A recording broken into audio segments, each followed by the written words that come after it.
अस्सलामुअलैकुम वरहमतुल्लाहि वबरकातुह। साथियों, दोस्तों, कैसे आप?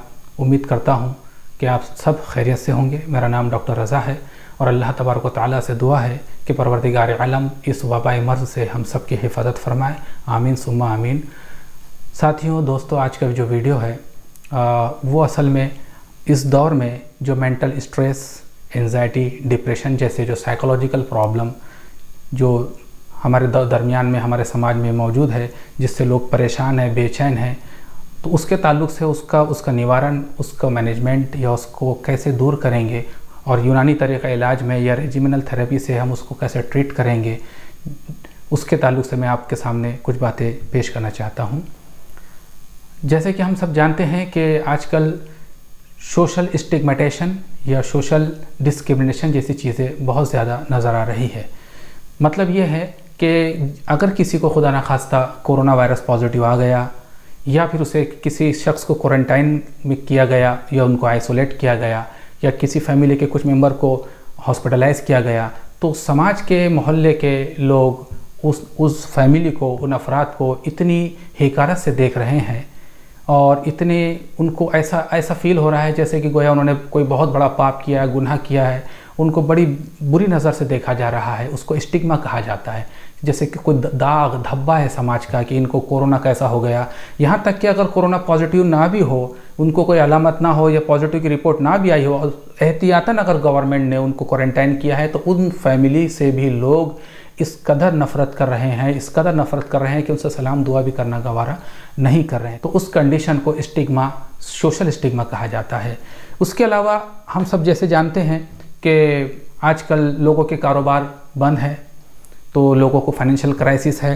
साथ ही ये लॉकडाउन कब खुलेगा, क्या होगा, कैसा होगा, बिज़नेस लोगों के मुतासिर हो गए हैं और बच्चे स्कूल नहीं जा पा रहे, कॉलेजेस नहीं जा पा रहे हैं, तो बच्चे घर में ज़्यादा देर वालिदैन के साथ गुजारने की वजह से घर में भी एक अजीब सा माहौल पैदा हो गया है। तो एक अजीब सी कशमकश की वजह से कुछ लोगों के अंदर डिप्रेशन जैसी कंडीशन पैदा हो गई है और मेंटल स्ट्रेस और ज़हनी तनाव या उलझन पैदा हो रहा है, जिसकी वजह से लोगों को नींद नहीं आ रही, बेचैनी हो रही, घबराहट पैदा हो रही है और दिल की धड़कन तेज़ हो रही है और रात भर वो परेशान बेचैन है। छोटे कारोबारी और मज़दूर बहुत ज़्यादा परेशान हैं। इनकी रोज़मर्रा की जो कमाई है पूरी तरह ख़त्म हो गई है। तो ये कुछ लोग भूखे मर रहे हैं, कुछ अपना पैदल सफ़र कर रहे हैं। ये तमाम जो कशमकश की वजह से जो स्ट्रेसफुल कंडीशन समाज में, ये सोसाइटी में पैदा हो रही है, तो उससे हम किस तरह मैनेज करेंगे, उसके ताल्लुक़ से मैं आपसे कुछ बातें करना चाहता हूँ। साथियों, दोस्तों, किसी भी इंसान को सेहतमंद रहने के लिए, हेल्दी रहने के लिए 3 चीज़ों की ज़रूरत है। पहला है फिज़िकल हेल्थ, दूसरा है मेंटल हेल्थ और तीसरा है स्पिरिचुअल हेल्थ या आध्यात्मिक जो जीवन है वो भी बहुत ज़रूरी है। तो ये तीनों हेल्थ का होना, ये तीनों चीज़ों का सेहतमंद होना, या हेल्दी होना, नॉर्मलाइज होना बेहद ज़रूरी है। तब कोई इंसान अपने आप को सेहतमंद कह सकता है। लेकिन इस दौरान हम ये देख रहे हैं कि फ़िज़िकल हेल्थ का भी प्रॉब्लम है, मेंटल हेल्थ भी मुतासिर है और स्पिरिचुअल हेल्थ का भी मसला है। तो ये तमाम चीज़ों को जब तक हम नॉर्मलाइज नहीं करेंगे तब तक हम सेहतमंद नहीं रह सकते हैं।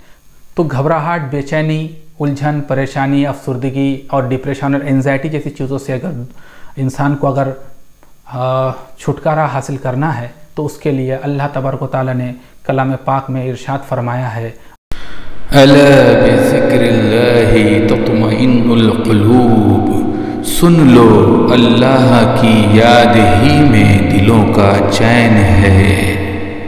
हर नमाज के बाद और बिलखुसूस नमाज फ़ज्र के बाद अगर अव्वल और आखिर जो है दरूद शरीफ के साथ अगर ये विर्द 7 या 11 मरतबा दाएँ हाथ को दिल पर रख कर अगर पढ़ें, अल्लाह बिज़िक्रिल्लाहि तत्मइन्नुल क़ुलूब, ये 7 मरतबा अगर पढ़ें और अल्लाह ताला की तरफ लौ लगाए, तो इंशाअल्लाहुल अज़ीज़ जो अफसुर्दगी है, बेचैनी है और जो गम की जो घटाएँ छाई हुई है, इंशाअल्लाह बिल्कुल छड़ जाएंगी। इसके अलावा सूरह रहमान मुसल्ले पर बैठकर आंख बंद करके अल्लाह तबारक व तआला की तरफ रुजू करके तवज्जो करके वह सूरह रहमान को सुना जाए उसके तर्जुमे के साथ, और घर में खुशबू का माहौल हो, खुशबू बिखरी हो और घर का माहौल अगर इतराफ़ का मुअत्तर हो, तो खुशू और खुजू पैदा होगा और जिसकी वजह से आपके दिल को बहुत ज़्यादा सुकून हासिल होगा। इसके अलावा दोस्तों, हमें इंसानों, जो लोग डिप्रेशन में हैं, जो एंजाइटी का शिकार है और जो मेंटल स्ट्रेस में मुब्तला है, उनकी काउंसलिंग करना चाहिए।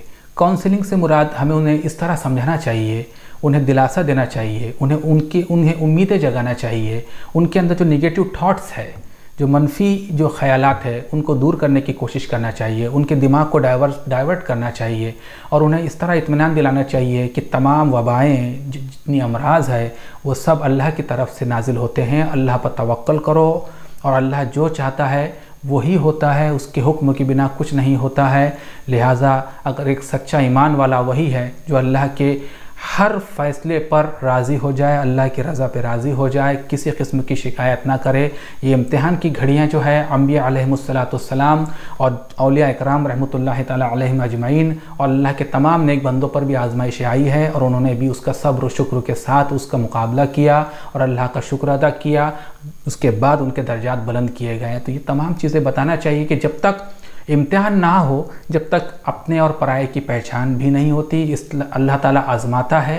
इस तरह आजमाइश में हमें उसे खरा उतरना है ताकि हम उसके मुकर्रब बंदे साबित हो। उसके बाद इसके मैनेजमेंट में हम देखेंगे कि रेजिमिनल थेरेपी भी एक बहुत अहमियत रखता है, यानी रेजिमिनल थेरेपी का भी बहुत ज़्यादा इम्पोर्टेंस है। उसमें सबसे पहले हम देख सकते हैं कि रियाज़त बहुत अहमियत रखती है, यानी एक्सरसाइज से बॉडी के अंदर एंडोर्फिन करके एक हार्मोन रिलीज़ होता है, यानी एंडोजिनस मॉर्फिन रिलीज़ होता है, जिससे हमें एक बहुत फ़रहत महसूस होती है। वो हार्मोन इंसान के अंदर फ़रहत पैदा करता है, यानी खुशी और शादमानी पैदा करता है। इसलिए जब हम तजुर्बा करेंगे कि जब हम एक्सरसाइज करते हैं उसके बाद हमको बड़ी राहत और तस्कीन मिलती है। लिहाजा एक्सरसाइज रेगुलर बेस पे करना चाहिए। और आजकल तो रमज़ान मुबारक का ये बाबरकत महीना शुरू है, तो इफ्तार के बाद या फिर तरावीह के बाद भी आप चहलकदमी या मामूली सी एक्सरसाइज कर सकते हैं। इसके अलावा पाशोया या फूड बाथ करना चाहिए। जिस मरीज़ों को नींद नहीं आ रही है, जिनको इंसोम्निया है, अनिंद्रा है, तो एक छोटे से टब में या बाउल में पैर रख कर उसके अंदर दूध और गुलाब जल मिलाकर उसके पैर को उसके अंदर अगर थोड़ी देर के लिए रखा जाएगा तो उससे भी उसके दिमाग को ठंडक महसूस होगी, जिसकी वजह से उसको नींद बेहतर तरीके से आएगी। इसके अलावा सादे पानी में भी पैर रख के बिठाया जा सकता है कुछ देर तक मरीज़ों को, जिससे मरीज़ को बेहतर महसूस होता है और उसे बेहतर नींद आती है। साथियों, इसके अलावा नुतूल या इरिगेशन जैसी भी एक थेरेपी है इलाज बिल तदबीर में, जिसमें कुछ मेडिकेटेड जो ऑयल है, यानी जो शानदार दवाइयों का जो पानी है या ऑयल है, उसको कुछ ऊंचाई से मरीज़ के माथे पर यानी फोरहेड पर बाकायदा धार की शक्ल में धारा जाता है। जैसे कि रोगन कद्दू है, रोगन काहू है, या फिर दूध है, गाय का दूध हो, या फिर सादा पानी है, या फिर छाछ जैसी चीज़ें भी अगर माथे पर फोरहेड पर कुछ देर के लिए अगर धारा जाता है तो मरीज़ को बहुत सुकून मिलता है, उसकी जहनी उलझन कम होती है, डिप्रेशन और स्ट्रेस को काफ़ी हद तक कम किया जा सकता है। लेकिन ये जो नुतूल जैसी चीज़ है, ये बाकायदा हॉस्पिटल में इलाज बिल तदबीर के ही डिपार्टमेंट में ही ये जो है इसको अमल में लाया जा सकता है। घर में ये मुमकिन नहीं हो सकता। इसके अलावा कुछ तेल हैं ऐसे जिसकी मालिश अगर सर पे लगातार की जाए तो जिससे दिमाग को बहुत सुकून मिलता है। जो मुकव्वी दिमाग है, यानी ब्रेन टॉनिक के तौर पे वो तेल काम करते हैं। जैसे कि रोगन कद्दू, रोगन काहू, रोगन लबूब सबा, रोगन आमला, ये तमाम ऐसे रोगन यानी ऐसे तेल है जिनके सर पे अगर मालिश की जाएगी तो काफ़ी हद तक स्ट्रेस और एंजाइटी और डिप्रेशन जैसी चीज़ें कम होती हैं। बात करते हैं इलाज बिल दवा की, यानी कौन कौन सी दवाएँ देना चाहिए। तो साथियों, दोस्तों, घर का एक बहुत बेहतरीन नुस्खा है जो अगर आप कुछ दवाइयाँ अवेलेबल ना भी हो तो घर के एक नुस्खा है जिसे आप दे सकते। मुजर्रब नुस्खा है खशखश की खीर, जिसको खशखश भी कहते हैं, जैसे पॉपी सीड्स भी कहा जाता है। उसकी खीर अगर मरीज़ को खिलाई जाए रोज़ रात को या दिन में 2 बार भी अगर उसको खिलाई जाए वो खीर, तो उससे मरीज़ का मेंटल स्ट्रेस कम होता है और साइकोलॉजिकल जो भी प्रॉब्लम है, डिप्रेशन जैसी चीज़ें, वो काफ़ी हद तक कम हो जाती है। ये भी एक बहुत बेहतरीन ब्रेन टॉनिक है। तो उसको बनाने का तरीका मैं बहुत जल्दी आपके सामने पेश करता हूँ कि कुछ बादाम और 2 टेबल स्पून जो खसखस यानी बड़े चम्मच खसखस ले लिया जाए और 2-4 या 4-5 बादाम रात में भिगा दिया जाए पानी में, और जब सुबह इसको ग्राइंडर मिक्सर में पीस लिया जाए तो जिससे एक पेस्ट बन जाता है। उस पेस्ट को जो है असली घी में या प्योर घी में तो उसको थोड़ा सा फ्राई कर लिया जाए। जब ये पेस्ट ब्राउन हो जाए तो उसके ऊपर दूध डालते चला जाए, दूध को हिलाते चले जाए। दूध जब थोड़ा गाढ़ा होने लगे तो थोड़ी शक्कर ऐड कर ली जाए और फिर थोड़ी देर और चला दिया जाए।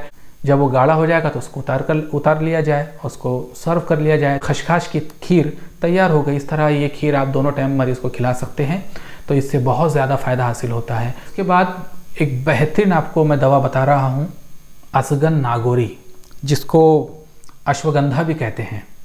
तो अश्वगंध नागौरी है, किसी भी पंसारी की दुकान में अवेलेबल है, फ्रीली अवेलेबल है। उसका जो पाउडर अगर आप मरीज़ को आधा चम्मच दोनों टाइम अगर दूध के साथ पिलाएंगे तो ये बेहतरीन ब्रेन टॉनिक है। साथ ही साथ ये जोड़ों का दर्द यानी वजोल मफासिल, जॉइंट पेन में, बैक पेन यानी पीठ के दर्द में भी बहुत बेहतरीन दवाई है। डिप्रेशन को बहुत जल्दी दूर करता है और साथ ही ये इम्यूनो बूस्टर है यानी क़ुव्वत मनात को बहुत तेज़ी से बढ़ाता है। इसकी वजह से मर्ज़ से लड़ने की जो सलाहियत है, जो शक्ति है, वो मरीज़ की बहुत स्ट्रांग होती है। इसके अलावा हब्बे शिफा ये बहुत बेहतरीन टैबलेट है जो किसी भी यूनानी जो मेडिकल स्टोर है वहाँ पर आपको मिल सकता है। तो एक टैबलेट सुबह और एक टैबलेट शाम देनी है हब्बे शिफा। इससे आपको बहुत अच्छा रिजल्ट होगा। इससे एंजाइटी, डिप्रेशन और स्ट्रेसफुल कंडीशन, जहनी तनाव, पल्पिटेशन ये सब दूर हो जाता है। तो ये एक। उसके अलावा मुरब्बा आंवला यानी आंवले का मुरब्बा, सेब का मुरब्बा, बेही का मुरब्बा, दवाउल में उसके मोतदिल, मुफर्रे बारिद सादा, मुफर्रे मिश्कीन, खमीरा गाउज़बां, खमीरा आबरशम, हकीम अरशद वाला दवा, इसमें से एक या एक से ज़्यादा कोई भी दवा अगर आप इस्तेमाल करेंगे तो ये कोरोना वायरस जैसे तनाव वाले माहौल में आप बहुत जल्दी आराम पा सकते हैं। तो साथियों, दोस्तों, आज के लिए इतना ही। अपना ख्याल रखें। अल्लाह हाफिज़।